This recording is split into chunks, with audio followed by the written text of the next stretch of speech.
ಗೋಕುಲ್ ಮಸಾಲಾ ರುಚಿ ಮತ್ತು ಸ್ವಾದಿಷ್ಟದ ಪ್ರೀತಿಯ ಸಂಗಮ.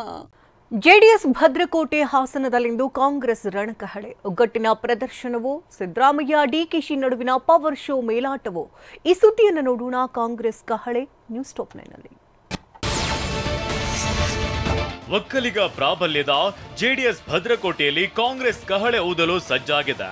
Siddaramaiah team versus DK team ಮುಸುಕಿನ ಗುದ್ದಾಟದ ಮಧ್ಯೆ ಹಾಸನದಲ್ಲಿಂದು ಕಾಂಗ್ರೆಸ್ನ ಸ್ವಾಭಿಮಾನಿ ಜನಕಲ್ಯಾಣ ಸಮಾವೇಶಕ್ಕೆ ಕೌಂಟ್ ಡೌನ್ ಶುರುವಾಗಿದೆ.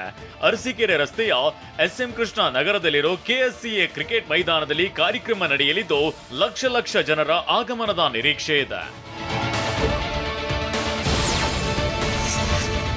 ಇಂದು ಬೆಳಿಗ್ಗೆ 11:30ಕ್ಕೆ ಹಾಸನದಲ್ಲಿ ಜನಕಲ್ಯಾಣ ಸಮಾವೇಶ ಉದ್ಘಾಟನೆ ಆಗಲಿದೆ. CM Siddaramaiah, DCM DK Shivakumar ಸೇರಿದಂತೆ ಇಡೀ ಸಚಿವ ಸಂಪುಟ ದಂಡೆ ಕಾರ್ಯಕ್ರಮದಲ್ಲಿ ಭಾಗಿಯಾಗಲಿದೆ. 480 ಅಡಿ ಅಗಲ ಮತ್ತು 600 ಅಡಿ ಉದ್ದದ ಬೃಹತ್ ಟೆಂಟ್ ಹಾಕಲಾಗಿದೆ. ಇಂದಿನ ಸಮಾವೇಶದಲ್ಲಿ ಸಚಿವರು, ಕಾಂಗ್ರೆಸ್ ಶಾಸಕರ ದಂಡೆ ಭಾಗಿಯಾಗಲಿದೆ. ಸಮಾವೇಶ ನಡೆಯುವ ಮೈದಾನದ ರಸ್ತೆ ಸೇರಿದಂತೆ ಹಾಸನದ ಪ್ರಮುಖ ಸ್ಥಳಗಳಲ್ಲಿ ಕೈನಾಯಕರ ಫ್ಲಾಗ್ಸ್, ಕಟೌಟ್ಗಳು ರಾರಾಜಿಸುತ್ತಿದೆ. ಸುಮಾರು 8 ರಿಂದ 10 ಎಕರೆ ಜಾಗದಲ್ಲಿ ಕಾರ್ಯಕ್ರಮಕ್ಕೆ ವ್ಯವಸ್ಥೆ ಮಾಡಲಾಗಿದ್ದು ಪ್ರತಿಯೊಬ್ಬರಿಗೂ ಕುಡಿಯುವ ನೀರು, ಊಟದ ವ್ಯವಸ್ಥೆ ಮಾಡಲಾಗಿದೆ. ಸಮಾವೇಶಕ್ಕಾಗಿ ಸುಮಾರು 70,000 ಜನರು ಕೂರಲು ಆಸನಗಳ ವ್ಯವಸ್ಥೆ ಮಾಡಲಾಗಿದೆ. ರಾಜ್ಯದ ಎಲ್ಲಾ ಕಡೆಗಳಿಂದ ಸಿದ್ದರಾಮಯ್ಯ ಅಭಿಮಾನಿಗಳು ಆಗಮಿಸುವ ನಿರೀಕ್ಷೆ ಇದೆ. ಪೊಲೀಸ್ ಇಲಾಖೆ ಸಾಕಷ್ಟು ಭದ್ರತೆ ವ್ಯವಸ್ಥೆ ಕೈಗೊಂಡಿದೆ.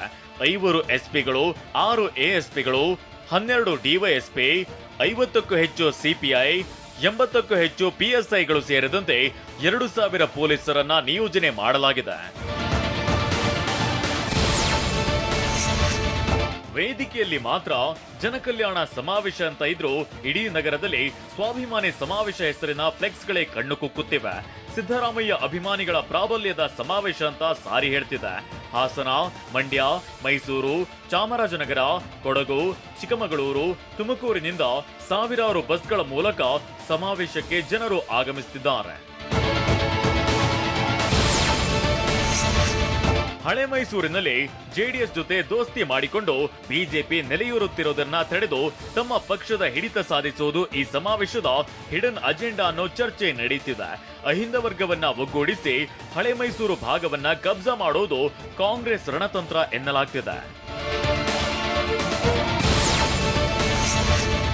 ಜೆಡಿಎಸ್ ಭದ್ರಕೋಟೆಯಲ್ಲಿ ನಡೆಯುತ್ತಿರೋ ಸಮಾವೇಶದ ಬಗ್ಗೆ ದೆಹಲಿಯಲ್ಲಿ ಪ್ರತಿಕ್ರಿಯಿಸಿರೋ ಜೆಡಿಎಸ್ ನಾಯಕ ಎಚ್.ಡಿ. ರೇವಣ್ಣ, ಸಮಾವೇಶ ಮಾಡ್ಲಿ, ನಾವೇನು ಹೆದರಲ್ಲ, ನಮ್ಮನ್ನ ಮುಗಿಸೋದು ದೇವರು ಮಾತ್ರ, ಅಭಿವೃದ್ಧಿ ಮಾಡ್ಲಿ ಅಂತ ಸವಾಲು ಹಾಕಿದ್ದಾರೆ. ಅದಕ್ಕೆಲ್ಲ ನಾವು ತಲೆ ಕೆಡಿಸ್ಕೊಳ್ಳಲ್ಲ, ಮಾಡ್ಲಿ, ಅವರಿಗೆ ಮಾಡಿ ಜಿಲ್ಲೆ ಅಭಿವೃದ್ಧಿ ಮಾಡಲಿ, ನಾವೇನು ಅದ್ರ ಬಗ್ಗೆ ಗಾಬರಿ ಆಗಬೇಕಾದಂಥ ಸನ್ನಿವೇಶ ಏನಿಲ್ಲ. ಮುಗಿಸೋದು ದೇವ್ರಿಗೆ ಸಂಬಂಧಪಟ್ಟಿದ್ದು. ನಾವು ಇಂಥ ಸಮಾವೇಶ ಎಷ್ಟು ನೋಡಿದೀನಿ ರೀ, ಇವಕ್ಕೆಲ್ಲ ಏನು ತಲೆ ಕೆಡಿಸ್ಕೊಳ್ಳಲ್ಲ. ಹಾಸನದಲ್ಲಿ ನಡೆಯುತ್ತಿರುವ ಕಾಂಗ್ರೆಸ್ ಸಮಾವೇಶ ಸಿಎಂ ಸಿದ್ದರಾಮಯ್ಯ ಮತ್ತು ಡಿಸಿಎಂ ಡಿಕೆ ಶಿವಕುಮಾರ್ ನಡುವೆ ಅಧಿಕಾರದ ಪೈಪೋಟಿ ಎಂದೇ ವಿಶ್ಲೇಷಿಸಲಾಗ್ತಿದೆ.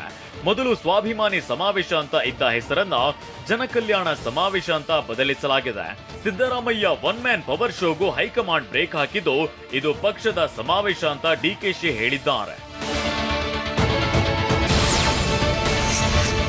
ಇತ್ತೀಚೆಗೆ ಖಾಸಗಿ ವಾಹಿನಿಗೆ ನೀಡಿದ ಸಂದರ್ಶನದಲ್ಲಿ ಡಿಸಿಎಂ ಡಿಕೆಶಿ ನಮ್ಮ ನಡುವೆ ಕೆಲವು ಒಪ್ಪಂದ ಆಗಿದೆ ಅಂತ ಹೇಳಿದ್ರು.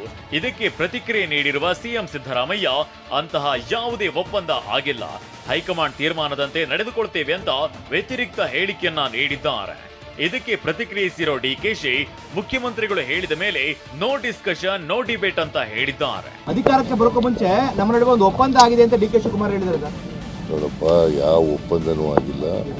ಹೈಕಮಾಂಡು ಏನು ತೀರ್ಮಾನ ಮಾಡ್ತಿದ್ದಾರೋ ಅಂತ ನಡ್ಕೊಳ್ಳೋದು. ಒಪ್ಪಂದ ಏನಿಲ್ಲ, ಹೈಕಮಾಂಡ್ ಹೇಗೆ ಹೇಳುತ್ತೋ ಹಾಗೆ ನಡ್ಕೋತೀವಿ. ಆಯ್ತು, ನಮ್ಮ ಚೀಫ್ ಮಿನಿಸ್ಟರ್ ಹೇಳಿದ್ಮೇಲೆ ಅವ್ರು ಹೇಳಿದ್ದೆ ಫೈನಲ್. ನಮ್ಮ CM ಹೇಳಿದ್ಮೇಲೆ ಏನು ತಕರಾರೇ ಇಲ್ಲ. ಈಗ ಅವ್ರೇನು ಹೇಳ್ತಾರೆ ನಾವು ಫೈನಲ್, CM ಏನು ಹೇಳ್ತಾರೆ ಅದು ಫೈನಲ್.